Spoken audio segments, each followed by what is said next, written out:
Hi friends, आपके YouTube channel आरटीसीसी math में स्वागत है।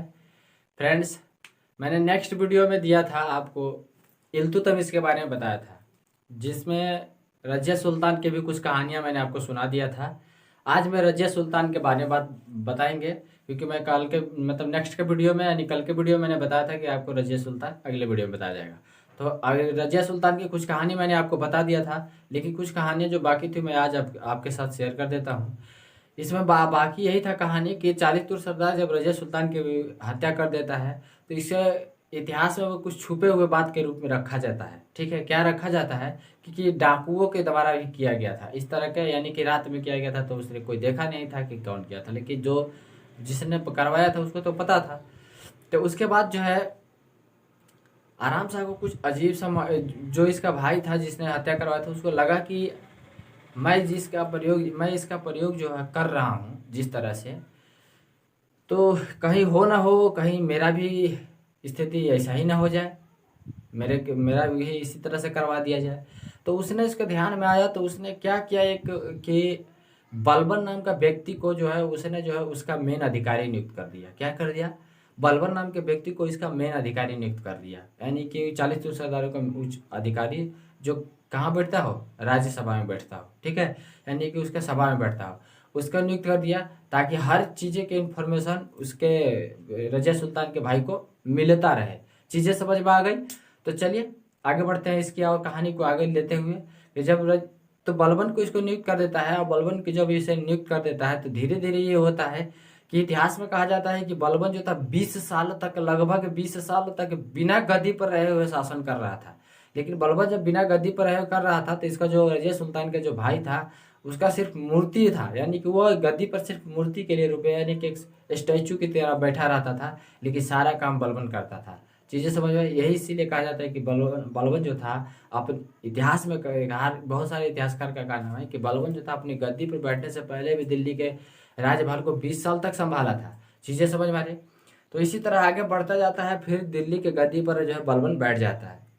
ठीक है, रजिया सुल्तान के 1236 में मृत्यु होने के बाद धीरे धीरे करके आगे चलकर दिल्ली के गद्दी पर बलबन बैठता है 20 साल बाद। समझ में आया? लगभग 20 साल की बात आती है। 20 साल बाद दिल्ली के गद्दी पर बैठ जाता है तो उसने सोचा कि सबसे पहला उसने काम किया कि तुर्कान एच इलागानी, जिसमें 40 सरदारों का दल था, सोचा कि यह दल जो है बहुत ही खतरनाक दल है, हो सकता है आने वाले समय में किसी का भी भल ना हो, किसी को कुछ भी कर सकता है।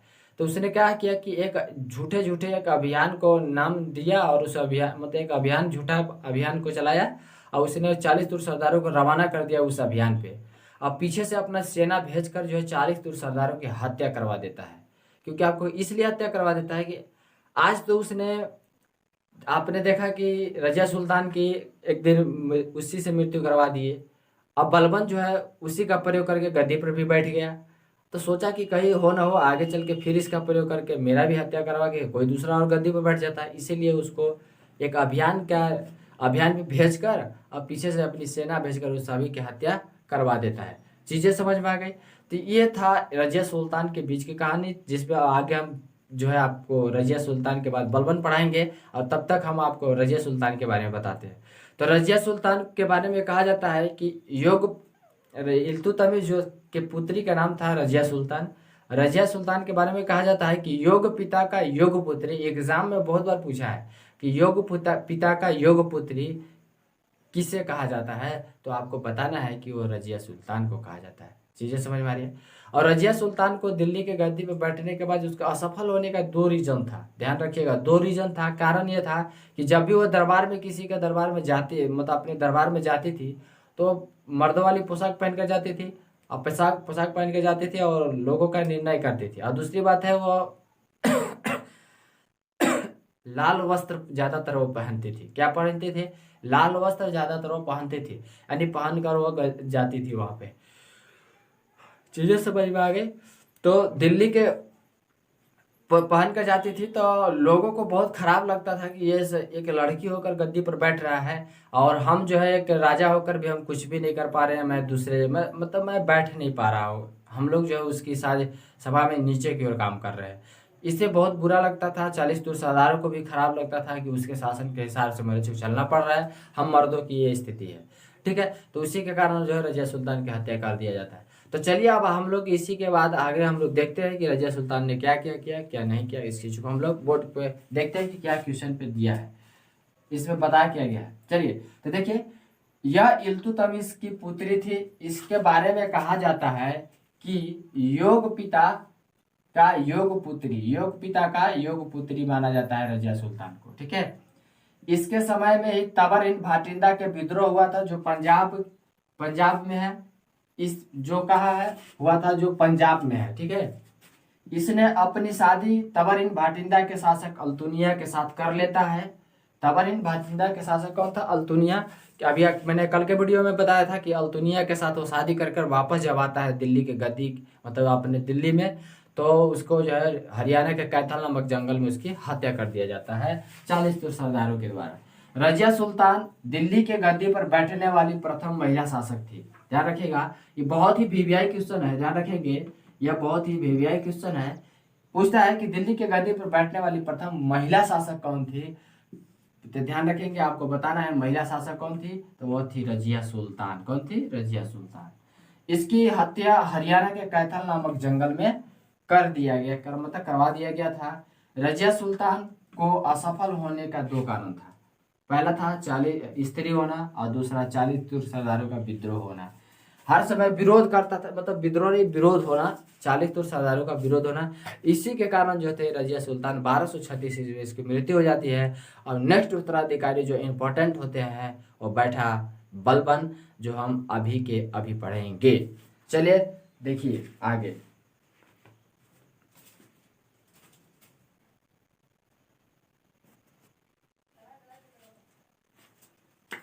तो चलिए हम लोग आप बलबन पढ़ते हैं, बलबन को ध्यान देते हैं कि भाई बलबन क्या क्या किया था। मैंने बलबन के बारे में भी कुछ आपको समझा दिया था कि यह बलबन जो था 40 सरदारों को समाप्त कर दिया था, क्योंकि ना इसलिए किया था कि नासिरुद्दीन मोहम्मद शाह के बाद यही गद्दी पर बैठा था। ठीक है, 40 सरदारों को समाप्त किया था और इसने जो है बहुत कुछ जो है अच्छे अच्छे चलाया, जिसमें सबसे वीवीआई सबसे इम्पोर्टेंट इसने क्या चलाया वो चीज़ मैं आपके साथ शेयर करता हूँ कि यह जो है भारत में नवरोजे का त्यौहार आरंभ करने वाला यही व्यक्ति था। जो नवरोजा होता है, नवरोजा जो भुगते हैं लोग, मुस्लिम भाई जो भुगते हैं नवरोजा, उस त्यौहार को इसने सबसे आरंभ किया था भारत में। यह सबसे ज़्यादा एग्जाम में पूछा जाता है और सबसे इम्पोर्टेंट भी है। यह अपने आप को अफरासियाज का वंशज घोषित करता था, यानी कि उच्च कोटि का मुसलमान होता है इसका मतलब। यानी अफरासियाज को, अपने आप को अफरासियाज का वंशज कहता था, यानी कि उच्च कोटि का मुसलमान कहता था। समझ में आया? और इसने जो है किया यही था कि दीवान ए अर्ज का गठन किया था। क्या चीज का गठन किया था? दीवान ए अर्ज का गठन किया था, जो एक सैन्य विभाग था। क्या था? दीवान ए अर्ज जो था क्या था? सैन्य विभाग था। ध्यान रखिएगा, सैन्य विभाग था। क्या था? सैन्य विभाग था। ठीक है, विभाग, सैन्य विभाग था।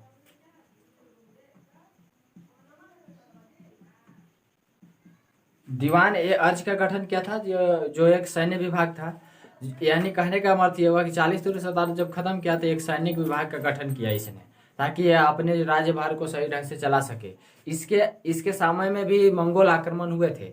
इसके समय में क्या हुए थे? इसके समय में भी मंगोल आक्रमण हुआ था, और वह मंगोल आक्रमण तीसरा आक्रमण हुआ था मंगोल, जिसमें इसके पुत्र की हत्या हो जाता है। उस मंगोल आक्रमण के अभियान के लिए जो है अपने पुत्र को भेजता है, पुत्र की हत्या हो जाता है। पुत्र की हत्या होने के कारण बलबन जो है इसको बहुत बड़ा दुखी होता है अपने आप से, और दुखी होने के कारण इसी पीरियड में 1287 ईस्वी में इसकी मृत्यु हो जाती है। बलबन की मृत्यु 1287 ईस्वी में हो जाता है पुत्र के वियोग में। याद रखिएगा, एग्जाम में सबसे बड़ा इंपॉर्टेंट ये पूछा जाता है कि वह कौन सा ऐसा शासक था जो अपने पुत्र के वियोग में, ध्यान से सुनिए, अपने पुत्र के वियोग में अपनी मृत्यु को विदा कर लेता है, यानी अपनी मृत्यु को प्राप्त हो जाता है। तो आपको बताना है कि वह कौन था? बलबन था। चीजें जहां तक समझ में आ गई होगी। चलिए आज इसने जो है अपने आप को नियामत ए खुदाई कहा करता था। नियामत ए खुदाई का मतलब ये होता है कि अपने को ये समझता था कि पैगंबर मोहम्मद साहब के बाद मैं ही हूँ उसका उत्तर, मतलब उन्हीं के बराबर में मैं भी हूँ उसी के लेवल में। चीजें समझ में आ रही?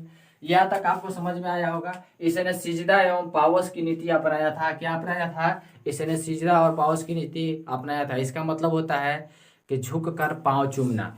क्या होता है झुक कर पाँव चूमना? लेकिन यह ज़्यादा दिन तक नहीं चल पाया था, या कुछ दिन के बाद जो है ये नीति हट गया था, क्योंकि कुछ आगे चल के कुछ शासकों का कहना ये था कि जो आप मेरे सामने पाँव झुक कर मेरे पाँव को चूमते हैं, वो खुदा के पाँव चूमने की कोशिश करेंगे तो वहाँ से कुछ मिलेगा, मुझ बंदे पर क्या मिलने वाला है आपको। चीज़ें समझ में आ रही है? तो उसने यही कहा था। तो चलिए हम देखते हैं बलबन की एक एक कहानी को। बलबन की मृत्यु हुआ था दिल्ली की में, और दिल्ली में मृत्यु होने के कारण इसे दिल्ली में ही इसका मकबरा बनवाया गया था, मेहरौली में। कहाँ बनवाया गया था? दिल्ली के कहाँ बनाया गया था? मेहरौली पार्क में बनवाया गया है इसका। इसने तुर्कान ए चीलगानी को समाप्त कर दिया। मैंने अभी बताया कि तुर्कान ए चीलगानी को इसने समाप्त कर दिया था। अपने आप को अफरासियाज का वंशज घोषित किया था, यानी इसका मतलब होता है अफरासियाज का मतलब उच्च कोटि का मुसलमान होना। यह लौ और रक्त की नीति अपनाता था। यह इसलिए अपनाता था, लौ और रक्त की नीति अपनाया था क्योंकि इसके विरुद्ध कोई भी अगर विद्रोह करता था तो ये विद्रोह ज्यादा होता था इसके शासनकाल में। विद्रोह होने के कारण इसने अपना लागू नियम किया कि वो लौ रक्त नीति को इसने अपना लिया। इसका मतलब ये होता है कि जो भी मेरे प्रति विरोध करेगा मैं उसके सिर कलम कर दूंगा। चीजें समझ में आ रहा है? चलिए, इसने दीवान ए अर्ज का गठन किया था, जो सैन्य विभाग था। इसने अपने आप दरबार में सिजदा और पावस की नीति अपनाया था। इसका मतलब यह होता है कि झुक कर पांव चूमना। झुक कर क्या होना? पांव चूमना होता है। यह अपने आप को नियामत ए खुदाई कहा करता था, यानी कि पैगंबर मोहम्मद साहब के भगवान की कोल मानता था, यानी कि ईश्वर की कोल मानता था। गुलाम वंश का अंतिम शासक शमसुद्दीन कैमुर्स था। यहाँ कैमुर्स लिखा हुआ है, शमसुद्दीन कैमुर्स था। कौन था? शमसुद्दीन कैमुर्स था। इसने भारत में नौरोजा त्योहार आरंभ किया था। ध्यान रखिएगा, बहुत इंपॉर्टेंट है। इसने भारत में नौरोजे का त्योहार आरंभ किया था। मंगोल का तीसरा आक्रमण हुआ, जिसमें इसका पुत्र मारा गया था।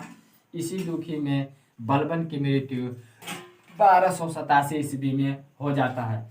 तो हमें उम्मीद है ये सारी वीडियो आपको जो ये कंटेंट दिखा होगा बहुत ही अच्छा लगा होगा। अगर ये अच्छा लगा है तो दिल से लाइक या उसे शेयर सब्सक्राइब करें और बेल आइकन को प्रेस करें, ऑल नोटिफिकेशन ऑन करें, आपको मिलेगा सबसे पहले। लीजिए, अगला वीडियो के लिए इंतजार कीजिए। तब तक के लिए जय हिंद।